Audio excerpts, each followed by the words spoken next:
شروع اللہ کا نام لے کر جو بڑا مہربان نہایت رحم والا ہے۔ الف لام میم۔ اس میں کچھ شک نہیں کہ اس کتاب کا نازل کیا جانا تمام جہانوں کے پروردگار کی طرف سے ہے۔ کیا یہ لوگ یہ کہتے ہیں کہ پیغمبر نے اس کو از خود بنا لیا ہے؟ نہیں، بلکہ وہ تمہارے پروردگار کی طرف سے برحق ہے، تاکہ تم ان لوگوں کو ہدایت کرو جن کے پاس تم سے پہلے کوئی ہدایت کرنے والا نہیں آیا، تاکہ یہ رستے پر چلیں۔ اللہ ہی تو ہے جس نے آسمانوں اور زمین کو اور جو چیزیں ان دونوں میں ہیں سب کو 6 دن میں پیدا کیا، پھر عرش پر جلوہ افروز ہوا۔ اس کے سوا تمہارا نہ کوئی دوست ہے اور نہ سفارش کرنے والا۔ کیا تم نصیحت حاصل نہیں کرتے؟ وہی آسمان سے زمین تک کے ہر کام کا انتظام کرتا ہے، پھر ہر کام ایک روز جس کی مقدار تمہارے شمار کے مطابق 1000 برس ہوگی اس کی طرف رجوع کرے گا۔ اسی شان کا ہے وہ خالق جو پوشیدہ اور ظاہر کا جاننے والا ہے، غالب ہے، بڑا مہربان ہے۔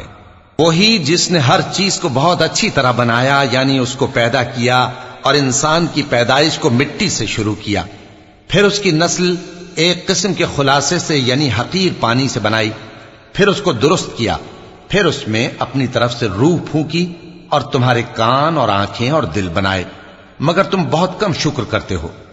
اور کہنے لگے کہ جب ہم زمین میں ملیا میٹ ہو جائیں گے تو کیا اثر نو پیدا ہوں گے؟ حقیقت یہ ہے کہ یہ لوگ اپنے پروردگار کے سامنے جانے ہی کے قائل نہیں۔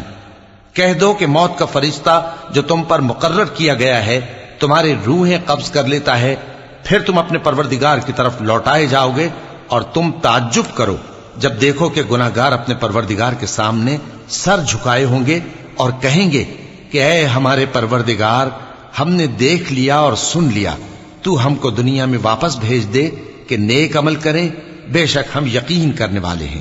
اور اگر ہم چاہتے تو ہر شخص کو ہدایت دے دیتے، لیکن میری طرف سے یہ بات قرار پا چکی ہے کہ میں دوزخ کو جنوں اور انسانوں سب سے بھر دوں گا۔ سو اب آگ کے مزے چکھو، اس لیے کہ تم نے اس دن کے آنے کو بھلا رکھا تھا۔ آج ہم نے بھی تمہیں بھلا دیا ہے، اور جو کام تم کرتے تھے ان کی سزا میں ہمیشہ کے عذاب کے مزے چکتے رہو۔ ہماری آیتوں پر تو وہی لوگ ایمان لاتے ہیں کہ جب ان کو ان کے ذریعے نصیحت کی جاتی ہے تو سجدے میں گر پڑتے اور اپنے پروردگار کی تعریف کے ساتھ تسبیح کرتے ہیں اور غرور نہیں کرتے۔ ان کے پہلو بچھونوں سے الگ رہتے ہیں، اس حال میں کہ وہ اپنے پروردگار کو خوف اور امید سے پکارتے اور جو کچھ ہم نے ان کو دیا ہے اس میں سے خرچ کرتے ہیں۔ سو کوئی شخص نہیں جانتا کہ ان کے لیے کیسی آنکھوں کی ٹھنڈک چھپا کر رکھی گئی ہے، یہ ان اعمال کا صلہ ہے جو وہ کرتے تھے۔ بھلا جو مومن ہو وہ اس شخص کی طرح ہو سکتا ہے جو نافرمان ہو؟ دونوں برابر نہیں ہو سکتے۔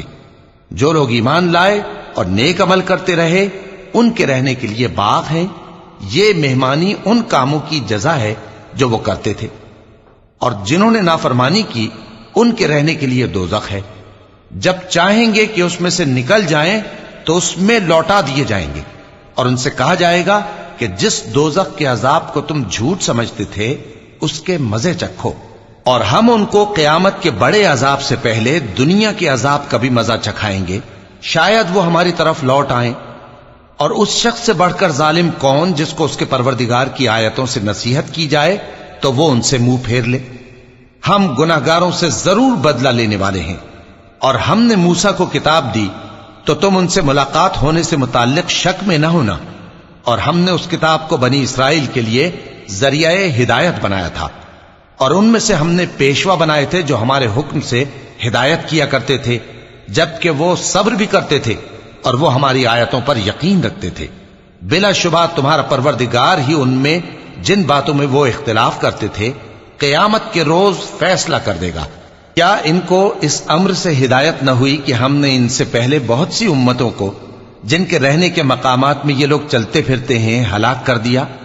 بے شک اس میں نشانیاں ہیں، تو یہ سنتے کیوں نہیں؟ کیا انہوں نے نہیں دیکھا کہ ہم بنجر زمین کی طرف پانی رواں کرتے ہیں، پھر اس سے کھیتی پیدا کرتے ہیں جس میں سے ان کے چوپائے بھی کھاتے ہیں اور یہ خود بھی کھاتے ہیں؟